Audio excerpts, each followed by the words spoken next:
Bonjour à tous et bienvenue pour Cliché or Not Cliché, l'émission où on examine les clichés qui servent à débunker les clichés en biologie évolutive. Aujourd'hui, on dissèque la notion d'ancêtre mise en situation. Oh regarde, la presse annonce la découverte d'un nouvel ancêtre de l'humanité. Pas du tout, c'est pas un ancêtre, voyons, c'est un cousin. De toute façon, en paléontologie, on trouve jamais d'ancêtre, c'est pas possible. Ah oui, il y en a pas, ça n'existe pas, voilà. Il y a que des cousins. Alors pourquoi la notion d'ancêtre est détestée à ce point-là en biologie évolutive? Eh bien la première raison, c'est déjà le registre fossile lui-même. On ne s'attend pas à ce que toute la série d'ancêtres et de descendants fossilise, notamment pour la série évolutive des homininés. Et la deuxième raison pour laquelle les évolutionnistes sont un peu allergiques à la notion d'ancêtre, eh bien c'est qu'elle nous renvoie à une idée linéaire de l'évolution, cette bonne vieille chaîne du progrès où on voit l'être humain se transformer, enfin on voit le chimpanzé se transformer en être humain, voilà, être humain exactement. Moderne. Donc parler d'ancêtres, évidemment, ça nous renvoie à une lignée d'ancêtres à descendants, donc à la vision linéaire de l'évolution humaine. Voilà, alors que de nos jours, on parle plutôt de buisson évolutif. Exactement, on préfère l'idée de buissonnance, l'idée d'un arbre. Voilà, avec plein de branches différentes. Et des espèces qui ont coexisté.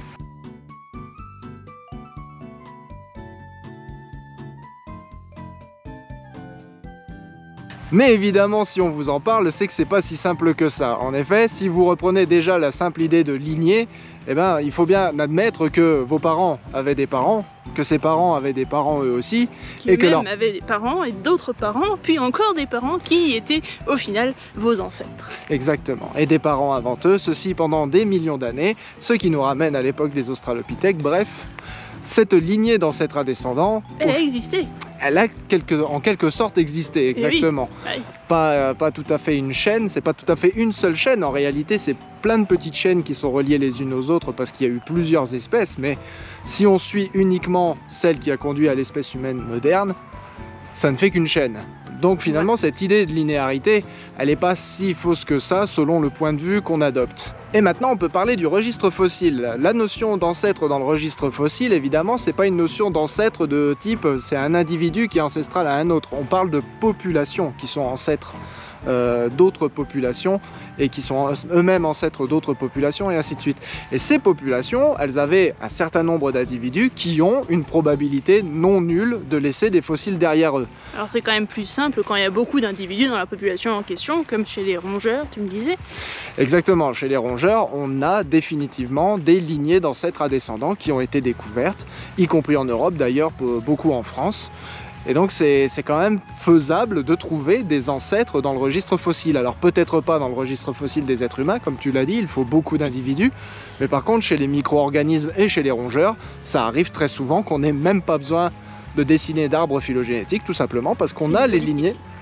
Exactement, on a toutes les lignées complètes. Alors la question qu'on se pose maintenant, c'est de savoir comment est-ce qu'on peut reconnaître cet ancêtre. Parce que imaginons que je trouve un fossile là tout de suite maintenant. Hein, voilà, là, juste là. Comment on fait pour savoir si c'est effectivement le lien entre deux autres espèces? Bah ça c'est une bonne question en fait. Si on avait un ancêtre devant nous, serait-on capable de le reconnaître? Alors, en théorie oui, parce que il s'agirait d'une espèce en fait qui n'aurait aucune adaptation propre, c'est-à-dire aucun caractère qui serait juste à elle. Et cette espèce-là, éventuellement, pourrait être l'ancêtre d'une autre espèce. Mais alors, est-ce qu'on serait vraiment capable de reconnaître qu'il y a absolument aucune adaptation? C'est toujours plus facile de faire la preuve de la présence de quelque chose que de l'absence. Que de faire la preuve de l'absence, exactement. Alors la notion d'ancêtre, faut-il l'utiliser ou faut-il pas l'utiliser? On peut utiliser le terme ancêtre seulement quand c'est pertinent d'utiliser le terme ancêtre. Exactement, il faut l'utiliser que quand on est face effectivement à quelque chose voilà. qu'on puisse raisonnablement identifier comme étant un ancêtre. Mais faut-il abandonner le mot ancêtre pour autant? Eh ben non, parce que le mot ancêtre c'est très important, notamment quand on veut faire barrage au créationnisme. Eh oui, parce que si vous dites à un créationniste que les ancêtres ça n'existe pas, que croyez-vous qu'il va se dire? La théorie de l'évolution est fausse, j'ai donc raison. Évidemment, les ancêtres ça n'existe pas. Alors après, il faut voir aussi cette allergie à la linéarité qu'ont les évolutionnistes. Elle vient aussi en grande partie du fait qu'on construit des arbres phylogénétiques qui, par construction, n'ont pas d'ancêtres. Donc on préfère parler d'ancêtres communs hypothétiques. Oui, c'est le problème de la cladistique.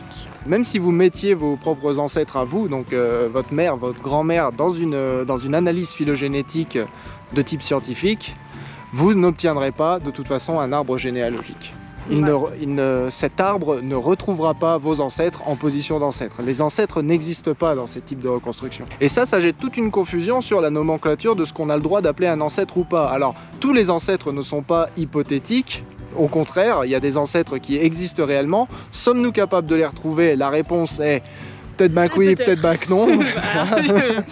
Si on a beaucoup de chance, peut-être. Voilà, à force de chercher des jamais, fossiles, si on en retrouve beaucoup, et on en retrouve beaucoup des fossiles d'hominidés, notamment des dents. Mais bon, avec des dents isolées, comme on le disait, arrive le problème de la reconnaissance, de l'identification de ces fossiles.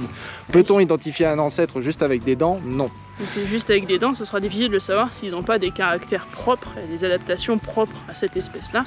Si vous n'avez pas le reste du squelette, ça va être compliqué. Exactement. Mais en tout cas, quoi qu'il arrive, parler d'ancêtres n'implique pas forcément qu'on a une vision linéaire de l'évolution. Donc, notion d'ancêtre. Oui, oui. Mais faut-il en abuser?